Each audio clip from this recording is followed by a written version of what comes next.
नमस्ते and welcome. मैं Kesaram, assistant professor राजनीति विज्ञान विभाग, राजकीय महाविद्यालय बाड़मेर। आज के इस व्याख्यान में हम फ्रांस की कार्यपालिका को समझने का प्रयास करेंगे। इस व्याख्यान में जो हमारा प्रमुख बल रहेगा वह है फ्रांस के राष्ट्रपति के संदर्भ में। फ्रांस की कार्यपालिका। फ्रांस की कार्यपालिका में राष्ट्रपति, प्रधानमंत्री और वहां की मंत्री परिषद है वो शामिल होती है। फ्रांस की कार्यपालिका की जो प्रमुख विशेषता है वो है अर्ध अध्यक्षात्मक कार्यपालिका, सेमी प्रेसिडेंशियल एग्जीक्यूटिव। यानी जो फ्रांस की कार्यपालिका है वो अर्ध अध्यक्षात्मक कार्यपालिका है। अर्ध अध्यक्षात्मक कार्यपालिका का अभिप्राय यह है कि इसकी आदि विशेषता संसदीय शासन व्यवस्था के अंतर्गत पाई जाने वाली कार्यपालिका की है और आदि विशेषताएं हैं वो अध्यक्षात्मक शासन व्यवस्था की कार्यपालिका की विशेषताएं हैं। तो इस तरीके से अर्ध अध्यक्षात्मक कार्यपालिका के अंतर्गत संसदीय शासन व्यवस्था की भी विशेषताएं देखने को मिलती है और अध्यक्ष शासन व्यवस्था की विशेषताएं भी देखने को मिलती है। तो इन दोनों शासन व्यवस्थाओं का मिश्रण है वो फ्रांस की कार्यपालिका में पाया जाता है। इसलिए फ्रांस की कार्यपालिका की प्रमुख विशेषता अर्ध अध्यक्षात्मक कार्यपालिका की है। फ्रांस के जो 5वां गणतंत्र का संविधान है उसमें राष्ट्रपति का जो पद है वो अत्यंत शक्तिशाली पद है। राष्ट्रपति की जो भूमिका और शक्तियां हैं वो बहुत ही ज्यादा महत्वपूर्ण है। फ्रांस के राष्ट्रपति के पद की अगर योग्यताओं को देखें तो संविधान के अंतर्गत राष्ट्रपति के पद की कोई विशेष योग्यताओं का प्रावधान है वो नहीं किया गया है। हालांकि 18 वर्ष की आयु प्राप्त कोई भी मतदाता है वो फ्रांस का राष्ट्रपति का इलेक्शन है वो लड़ सकता है। सैद्धांतिक तौर पर तो 18 वर्ष की आयु प्राप्त कोई भी मतदाता फ्रांस के राष्ट्रपति का इलेक्शन लड़ सकता है, लेकिन व्यवहारिक तौर पर ऐसा संभव है वो प्रतीत होता दिखाई नहीं देता है, क्योंकि जो राष्ट्रपति पद का जो उम्मीदवार होता है वो राजनीतिक रूप से बहुत ही ज्यादा शक्तिशाली व्यक्ति होता है या राजनीतिक रूप से बहुत ही ज्यादा अनुभव रखने वाला व्यक्ति ही राष्ट्रपति पद का उम्मीदवार है वो हो सकता है, क्योंकि और भी कई तरह की शर्तें हैं वो राष्ट्रपति के पद को लेकर के है। फ्रांस के राष्ट्रपति का निर्वाचन। फ्रांस के राष्ट्रपति का जो निर्वाचन है वो जनता के द्वारा प्रत्यक्ष रूप से किया जाता है, वयस्क मताधिकार के आधार पर किया जाता है।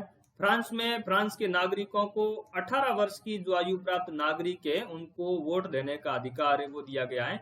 तो 18 वर्ष की आयु प्राप्त सभी मतदाता है वो फ्रांस के राष्ट्रपति का निर्वाचन है वो करते हैं। फ्रांस के राष्ट्रपति के निर्वाचन के लिए वोटिंग है वो करते हैं। निर्वाचन की प्रणाली।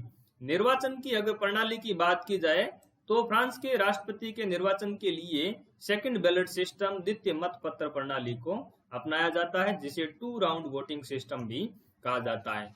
ये सेकंड बैलेट सिस्टम या 2 राउंड वोटिंग का जो सिस्टम है इसमें अगर आवश्यकता पड़ती है तो 2 बार की मतदान की व्यवस्था है वो की जाती है, यानी 2 बार वोट है वो करवाए जाते हैं।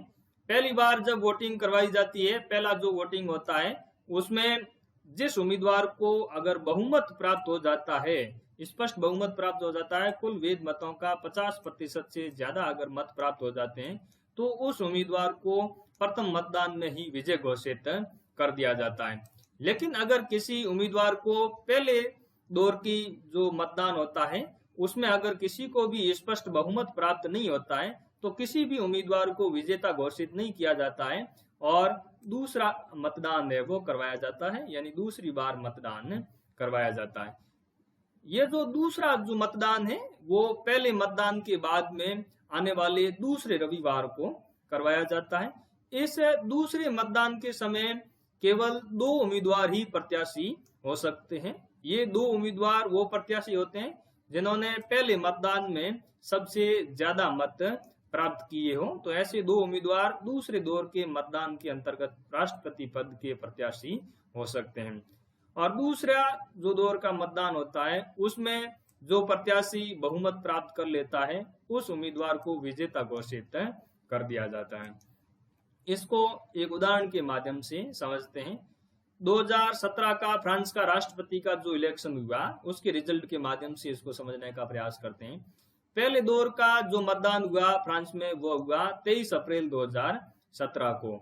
पहले राउंड के अंतर्गत जो सबसे ज्यादा मत प्राप्त हुए वो थे इमैनुअल मैक्रो को लगभग 24%, और दूसरा जो उम्मीदवार रहा था दूसरे नंबर पर वो था मैरीन ले पेन, जिनको 21.30% मत प्राप्त हुए। और भी ये उम्मीदवार थे, इनके अलावा और भी कुछ उम्मीदवार थे जिनको इतने इतने ये मत प्रतिशत है वो प्राप्त हुए। लेकिन अगर इनमें से अगर देखा जाए पहली राउंड की वोटिंग में तो किसी को भी स्पष्ट बहुमत है वो प्राप्त नहीं हुआ। तो फिर 7 मई 2017 को दूसरे दौर का मतदान है वो करवाया गया, दोबारा मतदान करवाया गया। और इस दूसरे मतदान में केवल 2 प्रत्याशी थे, इमैनुअल मैक्रो और मैरीन ले पेन, क्योंकि दूसरे मतदान में केवल 2 उम्मीदवार ही प्रत्याशी हो सकते हैं जिन्होंने पहले मतदान में सबसे ज्यादा मत प्राप्त किए हो। तो ये सेकंड राउंड की जो वोटिंग हुई जिसमें सर्वाधिक मत प्राप्त किसको हुए, इमैनुअल मैक्रो को प्राप्त हुए 66.10%। तो इस सेकंड राउंड की वोटिंग के बाद में इमैनुअल मैक्रो को फ्रांस का राष्ट्रपति निर्वाचित घोषित किया गया। तो इस तरीके से सेकंड बैलेट सिस्टम के माध्यम से फ्रांस के राष्ट्रपति का इलेक्शन है वो होता है। फ्रांस के राष्ट्रपति का कार्यकाल, फ्रांस के राष्ट्रपति का कार्यकाल 5 वर्ष का होता है। अगर 5 वर्ष से पहले राष्ट्रपति का पद है वो आकस्मिक रूप से रिक्त हो जाता है, तब उस परिस्थिति के अंतर्गत सीनेट का जो सभापति है वो अस्थायी रूप से राष्ट्रपति का कार्यभार है वो संभालता है। ये बहुत ही महत्वपूर्ण है कि फ्रांस के राष्ट्रपति का पद अगर आकस्मिक रूप से रिक्त हो जाए तब अस्थायी रूप से राष्ट्रपति पद का कार्यभार कौन संभालता है, तो सीनेट का सभापति है वो संभालता है। राष्ट्रपति को हटाने की प्रक्रिया क्या है फ्रांस में? राष्ट्रपति को राजद्रोह के आरोप के आधार पर महाभियोग लगा करके हटाया जा सकता है। संसद के दोनों सदनों के द्वारा महाभियोग लगाया जा सकता है। किसी भी सदन में महाभियोग की प्रक्रिया है वो प्रारंभ की जा सकती है, लेकिन अलग अलग अपने कुल बहुमत के द्वारा ये दोनों ही सदन जब महाभियोग की प्रक्रिया को प्रस्ताव को पारित कर देते हैं तो उसके बाद में फ्रांस के उच्च न्यायालय हाई कोर्ट ऑफ जुडिशरी के द्वारा इसकी जांच की जाती है कि ये जो राजद्रोह का आरोप लगाया गया ये ठीक है या नहीं है। तो उच्च न्यायालय के द्वारा इस तरह की जांच है वो की जाती है। और ये जो उच्च न्यायालय है ये एक तरह का राजनीतिक न्यायालय होता है जिसमें आधे सदस्य राष्ट्रीय सभा के द्वारा निर्वाचित होते हैं और आधे सदस्य है वो सीनेट के द्वारा निर्वाचित होते हैं। इस उच्च न्यायालय का जो प्रमुख काम है वो यही है कि महाभियोग जो लगाया जाता है वो दोषारोपण ठीक है या नहीं है, इसकी जांच करना होता है। तो ये उच्च न्यायालय जब दोषारोपण की जांच करता है तब ये दोषारोपण अगर उचित होता है, ठीक होता है, तब राष्ट्रपति को उसके पद से हटा दिया जाता है। तो इस तरह से महाभियोग की प्रक्रिया के माध्यम से फ्रांस के राष्ट्रपति को उसके पद से हटाया जा सकता है। अब फ्रांस के राष्ट्रपति की शक्तियां किस तरह की है उसकी चर्चा करेंगे। पहली जो उसकी शक्तियां हैं वो कार्यपालिका की शक्तियां हैं। कार्यपालिका की शक्तियों को अगर देखें तो फ्रांस का राष्ट्रपति कार्यपालिका का वास्तविक प्रमुख होता है। प्रधानमंत्री की नियुक्ति राष्ट्रपति के द्वारा की जाती है फ्रांस में, और फ्रांस के प्रधानमंत्री के परामर्श से मंत्रिपरिषद के अन्य मंत्रियों की नियुक्ति है वो राष्ट्रपति के द्वारा की जाती है। फ्रांस में यह ध्यान रखने योग्य बात है कि जो मंत्रिपरिषद या मंत्रिमंडल की जो बैठकों की अध्यक्षता है वो प्रधानमंत्री के बजाय राष्ट्रपति के द्वारा की जाती है। तो इसलिए मंत्रिपरिषद या मंत्रिमंडल में राष्ट्रपति की जो भूमिका होती है वो बहुत ही महत्वपूर्ण भूमिका होती है। और इस तरीके से फ्रांस का जो राष्ट्रपति है वो कार्यपालिका का वास्तविक प्रमुख है। इसके अलावा फ्रांस का राष्ट्रपति कई तरह की अन्य नियुक्तियां करता है, जैसे वो विदेशों में फ्रांस के राजदूतों की नियुक्तियां करता है, और फ्रांस में अन्य देशों के जो राजदूत नियुक्त होकर के आते हैं वो भी जो अपना प्रमाण पत्र लेकर के आते हैं वो फ्रांस के राष्ट्रपति के नाम ही लेकर के आते हैं। इनके अलावा विश्वविद्यालयों में कुलपतियों की नियुक्तियां और वहाँ के क्षेत्रीय विभागों में भी कई तरह के महत्वपूर्ण पदों पर राष्ट्रपति के द्वारा नियुक्तियां है वो की जाती है। तो इस तरह की कार्यपालिका शक्तियां है वो फ्रांस के राष्ट्रपति की है। दूसरी उसकी विधायी शक्तियां, संसद के दोनों सदनों को राष्ट्रपति संदेश भेज सकता है। संसद का विशेष अधिवेशन राष्ट्रपति के द्वारा आहूत किया जा सकता है। और कोई भी विधेयक तभी अधिनियम बनता है, तभी कानून का रूप लेता है, जब संसद के दोनों सदनों से पारित होने के बाद में फ्रांस का राष्ट्रपति उस पर हस्ताक्षर कर देता है। तो फ्रांस का जो राष्ट्रपति है वो किसी विधेयक को पुनर्विचार के लिए भी वापस लौटा सकता है, लेकिन इसमें एक शर्त यह है कि उसको 15 दिन के भीतर जो विधेयक संसद से पारित होकर के आया उसको पुनर्विचार के लिए 15 दिन के अंदर अंदर वापस लौटाना अनिवार्य होता है।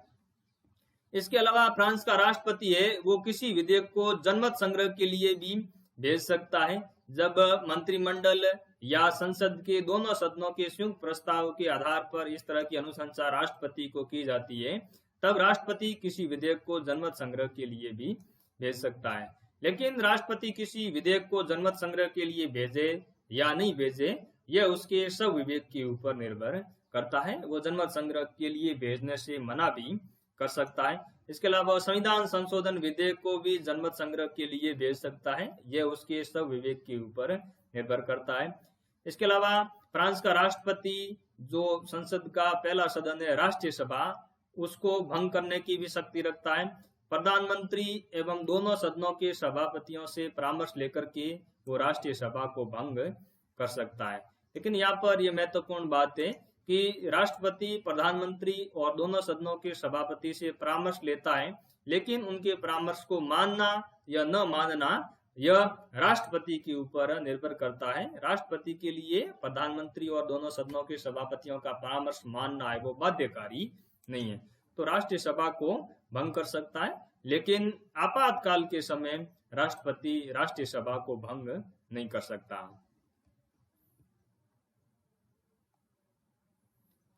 न्यायिक शक्तियां फ्रांस के राष्ट्रपति की, संविधान की व्याख्या करने की जो शक्ति है वो फ्रांस के राष्ट्रपति के पास में।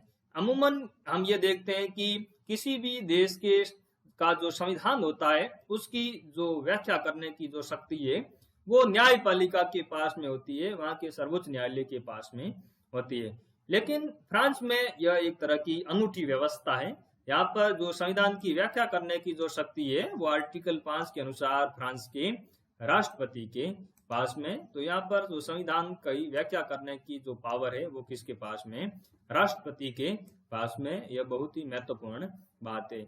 संवैधानिक परिषद में जो 9 सदस्य होते हैं उनमें से 3 सदस्यों की जो नियुक्ति है वो फ्रांस के राष्ट्रपति के द्वारा की जाती है। फ्रांस में संवैधानिक परिषद के पास में ही न्यायिक पुनरावलोकन की शक्ति है। संवैधानिक परिषद के अध्यक्ष की जो नियुक्ति है वो भी राष्ट्रपति के द्वारा की जाती है। इसके अलावा समाधान करने की शक्ति है, समाधान करने का जो अधिकार है वो फ्रांस के राष्ट्रपति के पास में है। फ्रांस का राष्ट्रपति किसी न्यायालय के द्वारा अगर किसी व्यक्ति को दिए गया दंड है तो उस दंड को कम कर सकता है या उसको क्षमा कर सकता है फ्रांस के संविधान के आर्टिकल 17 के अनुसार। फ्रांस के राष्ट्रपति के पास में आपातकालीन शक्तियां भी है। इसका जो आधार है वो फ्रांस के संविधान का आर्टिकल 16 है। फ्रांस के संविधान के आर्टिकल 16 के अनुसार जब राष्ट्र की स्वतंत्रता और अखंडता पर किसी प्रकार का कोई खतरा हो या फ्रांस की गणतांत्रिक संस्थाओं पर किसी प्रकार का कोई खतरा हो या संवैधानिक अधिकारियों के कार्य संचालन में कोई बाधा उत्पन्न हो गई हो या फ्रांस किसी प्रकार का अंतर्राष्ट्रीय दायित्वों का निर्वहन करने में सक्षम नहीं हो पा रहा है, इसमें किसी प्रकार की बाधाएं उत्पन्न हो रही है, तो इस तरह की समस्याओं से निपटने के लिए फ्रांस का राष्ट्रपति है वो आपातकालीन शक्तियों का इस्तेमाल कर सकता है, संकट काल की घोषणा है वो कर सकता है। तो इन शक्तियों के माध्यम से हम देखते हैं कि फ्रांस का जो राष्ट्रपति है वो वहां के 5वें गणतंत्र के संविधान के अंतर्गत कार्यपालिका का वास्तविक प्रधान है।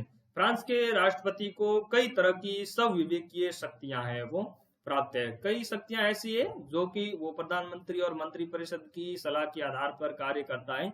लेकिन कई सारे ऐसे मामले हैं जिनमें वो अपनी संविवेकीय शक्तियों का इस्तेमाल करने में सक्षम है। ये संविवेकीय शक्तियां उसको फ्रांस के संविधान से मिली हुई है। तो इस तरीके से फ्रांस का जो राष्ट्रपति है वो बहुत ही ज्यादा शक्तियों का इस्तेमाल करता है। प्रधानमंत्री की तुलना में जो राष्ट्रपति की पावर है फ्रांस में वो बहुत ही ज्यादा शक्तिशाली है। प्रधानमंत्री और राष्ट्रपति की शक्तियों में अगर तुलना करें तो राष्ट्रपति की शक्तियां ज्यादा होने का अंदाजा इस बात से ही लगाया जा सकता है कि वहां पर जो मंत्री परिषद की बैठकों की अध्यक्षता है वो प्रधानमंत्री के बजाय राष्ट्रपति के द्वारा की जाती है। तो 5वें गणतंत्र में फ्रांस का जो राष्ट्रपति है वो बहुत ही ज्यादा शक्तिशाली का पद है।